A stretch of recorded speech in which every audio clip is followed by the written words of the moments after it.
Assalamualaikum warahmatullahi wabarakatuh. Perkenalkan, kami dari kelompok 3 Palembang. Di sini kami akan mempresentasikan hasil kerja kelompok kami yang berjudul menyusun dan merencanakan program supervisi. Baiklah, saya sendiri Marisa Nurfitri, dan ada saudari saya Tasya Arsyada dan juga Rinando.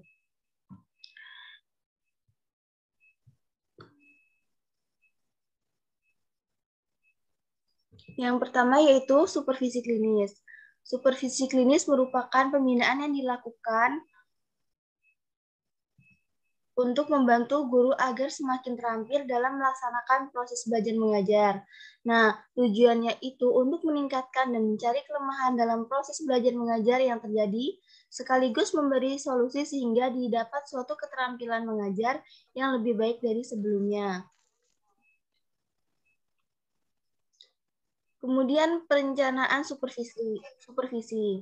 Nah, perencanaan dalam supervisi dapat diartikan sebagai penentuan kegiatan yang dilakukan oleh supervisor sebelum benar-benar terjun ke lapangan untuk melaksanakan proses supervisi. Nah, sebelum seorang pengawas melakukan kegiatan pengawasan, terlebih dahulu harus disusun rencana program kegiatan yang memperhatikan hal-hal sebagai berikut. Yang pertama yaitu perencanaan harus komprehensif. Ya, yang artinya perencanaan itu harus menyeluruh dan menjangkau berbagai aspek dalam supervisi. Nah, semua tahapan yang akan dicapai dalam supervisi harus merupakan satu kesatuan yang tidak dapat dipisah-pisahkan. Kemudian yang kedua yaitu perencanaan harus kooperatif, yaitu artinya perencanaan itu harus melibatkan banyak orang yang terkait dengan supervisi karena seseorang supervisor akan memerlukan bantuan orang lain dalam melakukan supervisinya. Kemudian yang ketiga yaitu perencanaan harus bersifat fleksibel. Artinya itu perencanaan yang dibuat hendaknya tidak kaku, tetap terbuka ruang untuk dialog dan mengakomodasi perubahan yang terjadi di lapangan tanpa harus menggamburkan rencana itu sendiri. Nah, dan perencanaan supervisi yang harus disusun oleh seorang pengawas antara lain satu, daftar lengkap sekolah dan guru yang berada dalam wilayah pengawasan. Kemudian yang kedua, kegiatan tahunan, bulanan, dan mingguan. Yang ketiga, jadwal kunjungan sekolah. Dan yang terakhir yaitu jadwal kunjungan kelas. Nah, kemudian setelah kegiatan persiapan pelaksanaan ditempuh, maka langkah selanjutnya adalah melaksanakan atau operasionalisasikan program supervisi yang akan dijelaskan oleh Tasya Arsyada. Selanjutnya yaitu langkah-langkah pelaksanaan kegiatan. Yang pertama, kegiatan penyusunan program. Kedua, merumuskan tujuan dan sasaran program. Dan yang ketiga, persiapan instrumen bagi pendidik dan mekanisme pengumpulan serta pengolahan data. Dan yang terakhir yaitu perencanaan jadwal kunjungan kelas. Next.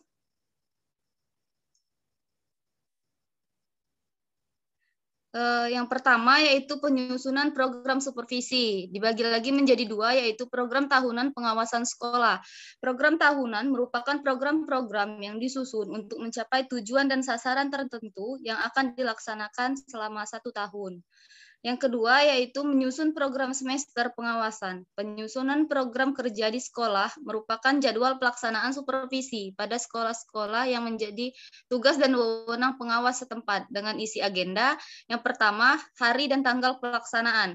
Hari dan tanggal pelaksanaan sesuai dengan yang disampaikan dalam surat pemberitahuan, di mana siklus kegiatannya ideal dalam pengawasan untuk setiap sekolah dalam kunjungannya secara rutin adalah 1 bulan sekali.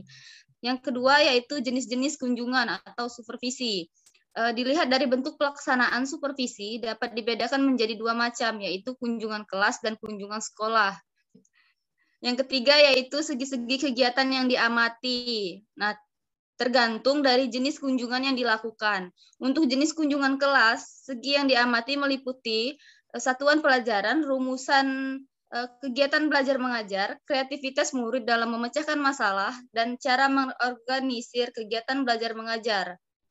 Sedangkan untuk jenis kunjungan sekolah, segi-segi yang diamati meliputi kehadiran guru, tugas mengajar, tugas bimbingan dan latihan, dan tugas mengevaluasi. Dan yang keempat yaitu indikator dan tolak ukur keberhasilan pengawasan. yang meliputi pengawasan terlaksana secara merata, kondisi objektif tentang kemampuan profesional guru diketahui secara jelas, dan informasi pencapaian, hasil, dan proses belajar mengajar di tiap-tiap sekolah diperoleh secara cepat, tepat, dan up-to-date. Baiklah, selanjutnya akan dijelaskan oleh Saudara Renando. 2. Perumusan tujuan dan sasaran program. Secara umum, tujuan pengawasan adalah membantu memperbaiki dan meningkatkan pengelolaan pendidikan. Dalam suatu program, biasanya ada 2 tujuan, yaitu tujuan ideal dan tujuan yang mungkin dapat dilaksanakan. Sedangkan sasaran atau target program supervisi meliputi dari aspek edukatif, profesional, dan aspek administratif. Aspek edukatif atau profesional meliputi kurikulum, proses belajar mengajar, standar pendidikan, UTS, penilaian, dan kegiatan ekstrakurikuler, sedangkan dari aspek administratif meliputi administrasi sekolah, kepegawaian, kesiswaan, guru, laboratorium, dan sebagainya.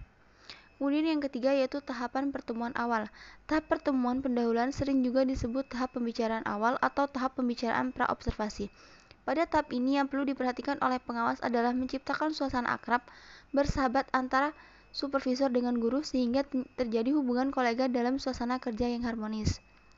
Kemudian, pengawas menempuh pembicaraan melalui kepala sekolah tentang kelengkapan data yang diperlukan, seperti data keaktifan dalam jurnal kehadiran, perencanaan pengajaran dalam suatu pelajaran, prosem dan prota dalam kelengkapan administrasi pengajaran guru yang akan disupervisi, serta apabila ada waktu, hendaklah mengadakan pembicaraan kesepakatan dalam menentukan komponen yang akan diawasi.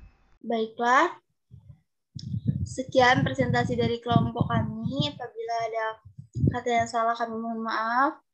Akhir kata, wassalamualaikum warahmatullahi wabarakatuh.